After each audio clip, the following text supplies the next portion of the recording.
Hello guys, আসসালামু আলাইকুম। সবাই কেমন আছেন? আশা করি ভালো আছেন। আমিও ভালো আছি। প্রচণ্ড পরিমাণে বৃষ্টি হচ্ছে। বাড়ি থেকে বের হওয়া যাচ্ছে না।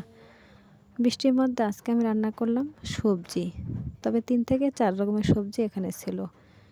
আমি সবজিটা খুব ভালো করে রান্না করতে পারি। হোটেলের চাইতেও অনেকটা টেস্টি হয়। এই রেসিপিটি ফলো করে একবার রান্না করে দেখবেন কতটা স্বাদ হয়। যদি কথার মাঝে কোনো কিছু ভুল ত্রুটি হয়ে থাকে তাহলে অবশ্যই ক্ষমা করে দেবেন।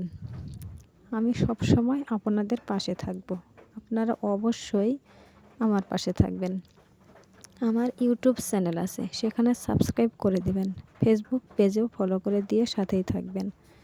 আমি সবসময় আপনাদের পাশে আছি। ছোট বড় যেটাই আসুক, আমি প্রতিটা ভিডিওতে লাইক এবং ফলো দিতে কোনোভাবেই মিস করি না।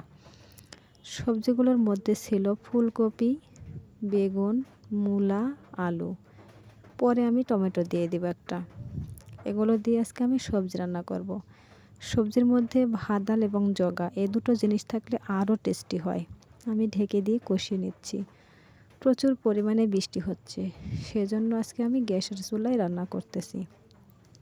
ঢেকে দিয়ে ভালো করে কষিয়ে নিয়েছি। এবারে পরিমাণ মতো পানি দিয়ে দিতে হবে।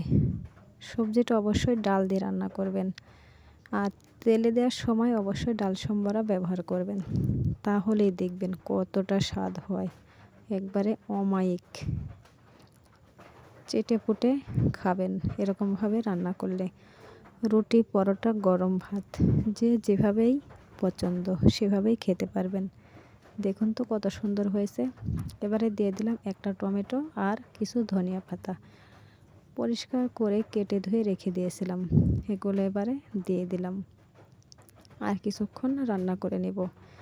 নামানোর আগে অবশ্যই ভাজা জিরার গুঁড়া দিতে হবে, তাহলেই দেখবেন কতটা স্বাদ হয়। আমি ভাজা জিরার গুঁড়াটা দিয়ে দিচ্ছি। দিয়ে 2 থেকে 3 মিনিট চুলাতে রেখে দেব, তারপরে নামিয়ে নেব। বন্ধুরা, অবশ্যই চ্যানেলটি সাবস্ক্রাইব করতে ভুলবেন না। ফেসবুক পেজে ফলো দিতেও ভুলবেন না। মেয়েরা সব কিছুই পারে। সংসারের অভাব অনটনের সময় কিভাবে চলতে হয় সেটাও মেয়েরা খুব ভালো করে জানে। সংসারে যখন সুদিন আসে তখনও কিভাবে চলতে হবে সেটাও খুব ভালো করে জানে। তবে আমি অভাব এবং সুদিন দুটোই হিসাব করে চলি। অভাব চলে গেলে সুদিন আসলে অভাব যে ভুলে যাব তা কখনো যায় না, দুটোই মনে রাখি।